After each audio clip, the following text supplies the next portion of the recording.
আরেকটা নতুন রেসিপি আপনাদের সঙ্গে শেয়ার করতে চলে এসেছি। বানাবো আজকে আলুরই কিছু একটা প্রিপারেশন, দেখে বুঝতেই পারছেন আলুর দম।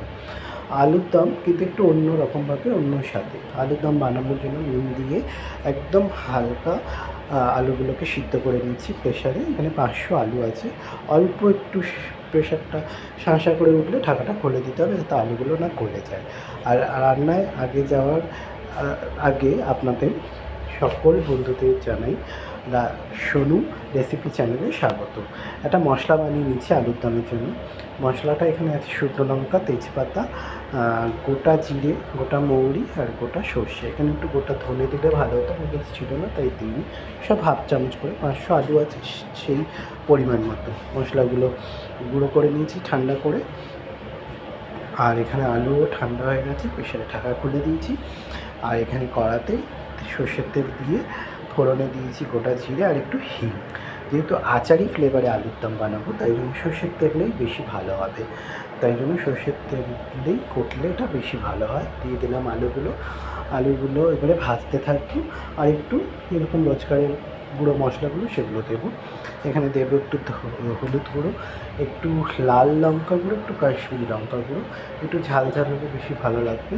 একটু দিয়েছি নুন, দিয়ে ভালো করে ভাজবো। আর দিলাম একটু আদা ঘষে দিলে এখানে বেশি ভালো লাগবে। আর দিয়ে এবারে এগুলোকে ভাজতে থাকবো ভালো করে, যাতে প্রত্যেকটা আলুতে নুন হলুদ সব ঠিকঠাক মিশে যায়। আর যে মশলাটা গুঁড়ো করেছিলাম ওটা দিয়ে দেবো, ওটাই আচারের ফ্লেভার আনবে। তো দিয়ে ভালো করে এটার সঙ্গে মিশিয়ে নেবো। নিয়ে এবারে একটু জল দিয়ে ঢেকে দেবো। আর মিষ্টির জন্য দেবো একটু বাতাসা, মানে গুড়ের ফ্লেভারটা আনার জন্য। এটা চিনি দিলেও হয়, তো দিলাম একটু বাতাসা আর একটু অল্প একটু গরম জল দেবেন, ঠান্ডা জল এখানে দেবেন না। আর দিয়ে ভালো করে নেড়ে এবার একটু ঢেকে দেবো 5 মিনিটের মতন। যেহেতু আলুটা সিদ্ধ আছে, 5 মিনিট ঢাকলেই হয়ে যাবে, যাতে মশলাগুলো ভেতরে একদম ঢুকে যায় আলুর প্রত্যেকটা আলুর সাথে। ওই জন্য দিয়ে খুলে নিলাম, তেলটাও ছেড়ে দিয়েছি। দিয়ে এবার নামিয়ে দেবো, একদম রেডি। খুবই চটজলদি রান্না, এটা নিরামিষের দিনে খুবই ভালো লাগে লুচি পরোটার সঙ্গে খেতে। আর টক ভাব আচার, যেহেতু আচারের ফ্লেভারটা আনার জন্য দিলাম একটু উপর থেকে আমচুর গুঁড়ো একদম লাস্টে। মোটামুটি 2 চামচের মতন দিয়েছি, বেশি দিলে টক হয়ে যাবে। দিয়ে একদম ভালো করে সব মিশিয়ে নামিয়ে নিচ্ছি। দিয়ে এবারে সার্ভ করে দেবো। আমার মোটামুটি আচারি আলুর দম রেডি। দিয়ে ওপর থেকে ধনেপাতা দিয়ে সার্ভ করে দেবো। তো রেসিপিটা কেমন লাগলো? ভালো লাগলে করে খাবেন, আমাকে কমেন্টে জানাবেন কেমন লাগলো। নতুন নতুন রেসিপি এই চ্যানেলে আপনাদের সঙ্গে শেয়ার করি। ফেসবুকে দেখলে পেজটা ফলো করবেন, ইউটিউবে দেখলে সাবস্ক্রাইব করবেন।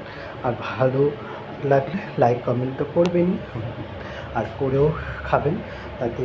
আর আপনাদের একটা লাইক কমেন্ট সাবস্ক্রাইবতে আমি আরেকটু এগিয়ে যেতে পারবো আপনাদের আশীর্বাদে। তাই সকলকে জানাই যে সোনু অফিসিয়ালে আবারও স্বাগত। তো দেখা হচ্ছে আরেকটা রেসিপিতে। ততক্ষণে সবাই ভালো থাকবেন, সুস্থ থাকবেন, সাবধানে থাকবেন। আর রেসিপিগুলো ভালো লাগলে করে খেয়ে আমাকে জানাবেন। তো ততক্ষণের জন্য রাধে রাধে রাধে রাধে।